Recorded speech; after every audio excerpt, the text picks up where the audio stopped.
Are all very very welcome to JM chemistry. आज बहुत interesting article हम discuss करेंगे और नाम है हेलोफॉर्म रिएक्शन, या मोस्टली हम इसमें आइडोफॉर्म टेस्ट। ये एग्जाम के हवाले से और एग्जामिनेशन के हवाले से, स्कोर के हवाले से बहुत इंपॉर्टेंट आर्टिकल है। तो आए देखते हैं बगैर इंतजार की। तो पहले नंबर पे आइडोफॉर्म टेस्ट या हेलोफॉर्म जो रिएक्शन है, इसमें डिफरेंट फॉर्म्स बनेगी हमारे पास। क्या बोला, इसका जो जनरल फार्मूला है ना वो होगा CHX3। अब ये X हम हैलोजन्स के लिए लिखते हैं, तो ये क्लोरीन हो सकता है, ये फ्लोरीन हो सकता है, ये ब्रोमीन हो सकता है। मोस्टली हम फ्लोरीन की बात नहीं करते, लेकिन ये हमारे पास फॉर्म्स हो सकती हैं। क्या बोला, ये X की जगह पे क्लोरीन की हम बात कर लेते हैं, हम ब्रोमीन की बात कर लेते हैं और आयोडीन की बात कर लेते हैं। क्योंकि आयोडीन सॉलिड हालत में होता है तो इसलिए इसको हैंडल करना इजी है। और जब हम आयोडीन यूज करते हैं ना तो येलो कलर के प्रेसिपिटेट्स बनते हैं, तो इसलिए पहचान करना इजी हो जाता है कि ये कंपाउंड हमारे पास कौन से वाला है। तो इसलिए हम हेलो फॉर्म में आयोडो फॉर्म की ज्यादातर बात करते हैं। तो जब हम आयोडीन यूज करेंगे ना तो ये फार्मूला बनेगा मेरे पास CHI3। ये हमारे पास इसका क्या होगा वाला, ये इसका फार्मूला होगा CHI3। इसमें जो हम केमिकल यूज करेंगे, जो हम रिएजेंट यूज करते हैं ना, वो क्या होता है, वो हमारे पास होता है जी सोडियम हाइड्रोक्साइड। सोडियम हाइड्रोक्साइड और इसमें हम क्या लेंगे वाला, आयोडीन लेंगे। हैलोजन कोई भी हो सकता है, क्लोरीन, ब्रोमीन, आयोडीन, लेकिन मोस्टली हम, मैंने कहा पहचान करने के लिए तो आयोडीन हम यूज करते हैं। और या आप सोडियम कार्बोनेट भी यूज कर सकते हैं विद आयोडीन। ये हमारे पास इसके क्या हो गए वाला, रिएजेंट हो गए। उसके बाद हमने ऑब्जर्वेशन देखनी है कि होगा क्या जब हम सोडियम हाइड्रोक्साइड और आयोडीन या सोडियम कार्बोनेट और आयोडीन को ऐड करेंगे, तो हमें वहां किस किस्म की ऑब्जर्वेशन जो है वो देखने को मिलेगी। तो याद रखें, वहां पे बनेंगे हमारे पास, अगर आयोडोफॉर्म टेस्ट या हेलोफॉर्म रिएक्शन पॉजिटिव आता है तो वहां येलो क्रिस्टलाइन प्रेसिपिटेट्स बन जाएंगे उस वाली टेस्ट ट्यूब के अंदर। मतलब मैं जिस कंपाउंड को टेस्ट कर रहा हूं, लाइक हम इस चैप्टर में बात करते हैं, आज हम बात करने वाले हैं aldehyde and ketone carbonyl compounds की। तो इसमें हमारे पास एक ही क्राइटेरिया है कि जो ये कार्बोनाइल कार्बन है ना, ये जो कार्बोनाइल हमारे पास कार्बन है, ये अटैच होना चाहिए किसके साथ भला, एट लीस्ट एक मिथाइल ग्रुप यहां पे होना चाहिए इसके पास। यहां पे मान लें कोई और ग्रुप है, R है, कोई अल्काइल ग्रुप है, और हमने क्या करना है, हमने इसका रिएक्शन करवाना है किसके साथ भला, हमने इसका रिएक्शन हैलोजन्स के साथ करवाना है। और किसकी प्रेजेंस में करवाना है भला, ये NaOH के साथ हमने करवाना है। तो जब हम ये रिएक्शन करवाते हैं कोई भी कार्बोनाइल कंपाउंड लेके, तो पहली चीज जो मैं देखूंगा वो ये कि क्या मिथाइल ग्रुप अटैच है या नहीं है। फंक्शनल ग्रुप वाली कार्बन के साथ कार्बोनाइल कार्बन के साथ मिथाइल है या नहीं है। तो अगर मिथाइल होगा तो ये वाला रिएक्शन हो जाएगा, हेलोफॉर्म रिएक्शन हो जाएगा। और यही वाला जो मिथाइल है ना, इसी ने चेंज होना है, इसी ने तब्दील होना है, इसने कन्वर्ट हो जाना है इस हैलोजन के साथ मिलके। ये दो चीजें मिलके क्या बनेगा मेरे पास, यही बनेगा CHX3 बन जाएगा मेरे पास। CHX3 में देखना है कि कौन से वाले एल्डिहाइड और कीटोन मतलब कार्बोनाइल कंपाउंड जो है वो हेलोफॉर्म रिएक्शन या आइडोफॉर्म टेस्ट देंगे। तो इसमें एक बेसिक जो है वो क्राइटेरिया वो ये है कि अगर कार्बोनाइल कंपाउंड को आप एल्डिहाइड कीटोन को देख रहे हैं तो ये वाला ग्रुप जिसमें होगा वो हेलोफॉर्म रिएक्शन देगा, ये ग्रुप होना चाहिए, इतना ग्रुप होना चाहिए। और अगर आप अल्कोहल को देख रहे हैं तो ये वाला ग्रुप होना चाहिए, क्या वाला, CH3, यहां पे CH और ये OH, ये ग्रुप। अल्कोहल है तो ये होगा, तो आइडोफॉर्म टेस्ट हो जाएगा। और अगर कार्बोनाइल कंपाउंड को आप टेस्ट कर रहे हो तो ये होना चाहिए। अब ना मैं इसकी इक्वेशन देखता हूं कि अगर मैं इसका रिएक्शन करवाता हूं किसके साथ भला, किसी एल्डिहाइड के साथ या किसी भी कार्बोनाइल कंपाउंड के साथ इसका रिएक्शन करवाता हूं, तो मैं यहीं पे इसी को मैनेज करता हूं। यहां पे अगर मेरे पास कोई अल्काइल ग्रुप आ गया, ये आ गया, अब इसमें मिथाइल ग्रुप अटैच है किसके साथ, कार्बोनाइल कार्बन के साथ। मिथाइल ग्रुप होना चाहिए फंक्शनल ग्रुप वाली कार्बन के साथ। इसका रिएक्शन मुझे करवाना है किसके साथ वाला, यहां कोई हैलोजन ले लें आप, और ये 3 मॉलिक्यूल आपने हैलोजन्स के लेने हैं, 4 मॉलिक्यूल आपने सोडियम हाइड्रोक्साइड या सोडियम कार्बोनेट के लेने। अब आपने ये करना है, बैलेंस इक्वेशन लिखने का तरीका ये है कि जो मिथाइल ग्रुप होगा ना कार्बोनाइल कार्बन के साथ, जो मिथाइल ग्रुप है ना, उसी मिथाइल ग्रुप ने हैलोजन से मिलना है और हमारे पास बन जाना क्या है, हमारे पास बन जाना है CHX3 और प्लस जो इस साइड पे ग्रुप होगा जो मिथाइल है वो बन जाएगा हेलोफॉर्म, और जो उसके अलावा जो भी ग्रुप है आपने वो ग्रुप लिखना है। तो यहां पे क्योंकि R है तो मैंने यहां पे क्या लिख दिया, भला R लिख दिया। अब इस R के साथ आपने लिखना है COO, और क्योंकि यहां सोडियम मेटल है तो ये आप सोडियम मेटल लिख देंगे। क्या भला, कोई भी कार्बोनाइल कंपाउंड लेना है, देखना है कि मिथाइल ग्रुप अटैच है या नहीं है। उसके बाद जो एक मिथाइल है वो हेलोफॉर्म बन जाएगा और जो दूसरा ग्रुप होगा वो क्या भला COONA के साथ आपने दूसरा ग्रुप लिख दिया।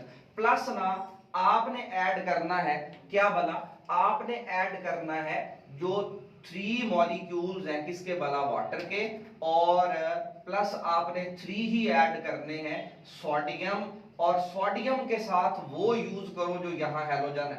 यहां X है, मैंने यहां पे भी X लिख दिया। अब ना मैं इसी इक्वेशन को यूज करूंगा और इसी इक्वेशन से मैं डिफरेंट इक्वेशंस बनाता हूं कि मैं यहां अल्काइल ग्रुप, इसको कार्बोनाइल कंपाउंड को बदल दूं, अगर ये बदल दिया जी मैंने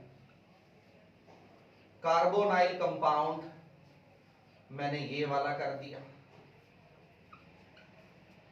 अब अगर मैं इसका रिएक्शन करवाता हूं किसके साथ, आयोडीन के साथ, आयोडीन के साथ मैं रिएक्शन करवाता हूं और किसकी प्रेजेंस में, बेस की प्रेजेंस में। तो अब आप लोग बताएंगा भला क्या बनने वाला है। मैंने क्या कहा, मैंने कहा ये जो एक मिथाइल है ये हैलोजन के साथ मिलके क्या बन जाएगा, इसने हैलोफॉर्म बन जाना है, क्योंकि यहां आयोडीन है तो यहां बन जाएगा मेरे पास CHI3 और प्लस ये वाला जो ग्रुप है इसके साथ मुझे क्या लिखना है, COONA। इस ग्रुप के साथ मुझे लिखना है COONA।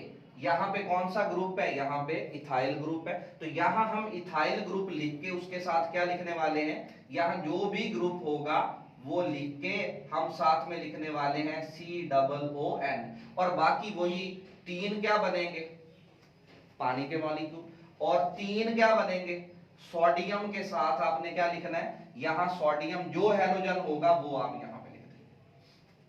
तो चाहे हमारे पास कोई एल्डिहाइड हो, कीटोन हो, कीटोन कौन सा होना चाहिए, एक साइड पे, मैंने कहा चाहे एल्डिहाइड है चाहे कीटोन है, एक साइड पे क्या होना चाहिए, मिथाइल। मतलब जितने भी एल्डिहाइड है उनमें सिर्फ एक मेंबर ऐसा है, कौन है भाई, ये है जी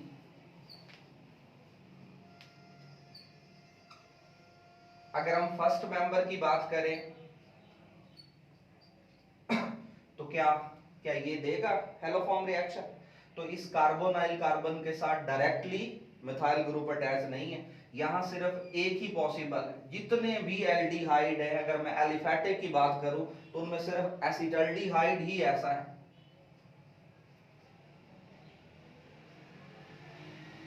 एसिटल्डिहाइड ही ऐसा है। या हम इसके आयुपेक नेम की बात करें, क्या वाला, ये एथानल, सिर्फ ये है पूरे एल्डिहाइड्स में, एलिफेटिक एल्डिहाइड्स में, जिसका जो हेलोफॉर्म हाइड्रोफॉर्म टेस्ट है वो पॉजिटिव आता है। बाकी कोई भी एल्डिहाइड होगा तो उसमें क्योंकि ये पॉसिबिलिटी नहीं है। लाइक मैं थर्ड मेंबर की बात करता हूं तो ये आ गया मेरे पास,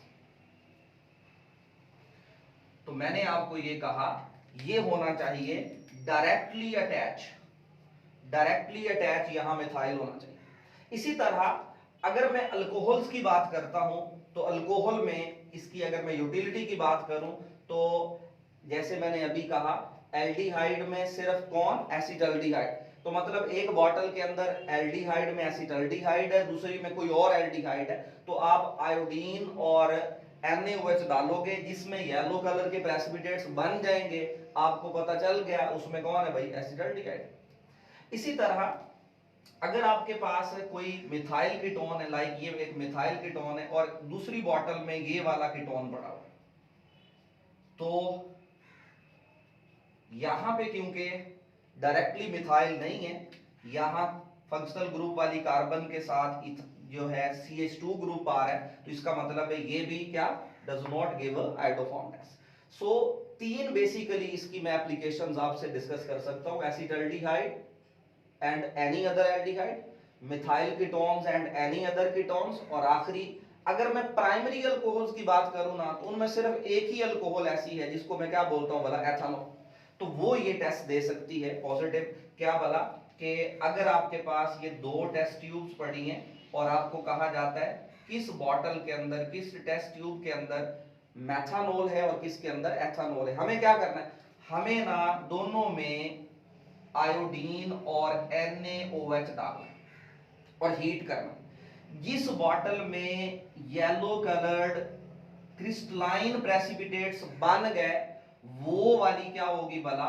वो एथेनॉल होगी, और जहां ऐसा नहीं होगा वो क्या होगी भला, वो मेथानॉल होगी। तो इस तरह से हम एथेनॉल और मेथानॉल को डिस्टिंग्विश कर सकते हैं, एसिटाल्डिहाइड और एनी अदर एल्डिहाइड, कीटोन और methyl ketone and any other ketones में डिस्टिंग्विश कर सकते हैं। इसमें ना कुछ एक्सेप्शंस हैं और ये आपने बहुत जरूरी याद रखने, अदरवाइज MCQs गलत होने के चांसेस हो सकते हैं। क्या भला कि कौन से कंपाउंड हैं कि कार्बोनाइल कार्बन के साथ डायरेक्टली मिथाइल अटैच भी होता है लेकिन वो आयोडोफॉर्म टेस्ट या हैलोफॉर्म रिएक्शन नहीं देते, तो इसमें हम सिर्फ दो लफ्ज बोलते हैं। क्या भला, हम कहते हैं एसिड एंड एसिड डेरिवेटिव्स। क्या भला, लाइक मेरे पास ये है जी एसिटिक एसिड, अब आप कहेंगे सर देख लें ये जो कार्बन है इसके साथ डायरेक्टली मिथाइल है तो इसे तो चाहिए हेलोफॉर्म रिएक्शन दे, तो मैं कह रहा हूं डज नॉट गिव हेलोफॉर्म और आयोडोफॉर्म टेस्ट, क्योंकि ये एसिड है, एसिड अरोमेट जो हमारे पास कार्बोक्सिलिक एसिड है या इनके डेरिवेटिव है। डेरिवेटिव क्या कि आप इस OH की जगह पे क्या लगा दे, यहां पे आप जो है वो OR ग्रुप लगा दे, तो ये दूसरा जो डेरिवेटिव बनेगा जिन्हें हम ईस्टर बुलाते हैं, या यहां पे मैं अमाइनो ग्रुप लगा देता हूं तो ये भी डेरिवेटिव है, और यहां पे मैं हैलोजन ग्रुप लगा देता हूं ये भी डेरिवेटिव है। एसिड यहां पे acid halide, acid amide, Easter, ये सारे कार्बोक्सिलिक एसिड, और इवन जब हम कार्बोक्सिलिक एसिड्स को मिला के इनके एनहाइड्राइड्स बनाते हैं तो एनहाइड्राइड्स भी क्या है, ये डेरिवेटिव होते हैं किसके भला, कार्बोक्सिलिक एसिड्स के जो डेरिवेटिव है। तो एसिड और उनके derivative Easter, amides, acid halides और क्या भला एसिड एनहाइड्राइड, ये ग्रुप होने के बावजूद, ये कार्बोनाइल कार्बन के साथ मिथाइल होने के बावजूद इन्होंने हेलोफॉर्म टेस्ट नहीं देना। अब आप लोग मुझे कमेंट्स में बताइएगा कि ये वाला कंपाउंड हेलोफॉर्म और आयोडोफॉर्म टेस्ट देगा या नहीं देगा, ये आप लोगों ने मुझे लाजमी बताना है। ओके बेटे, मिलते हैं नेक्स्ट लेक्चर।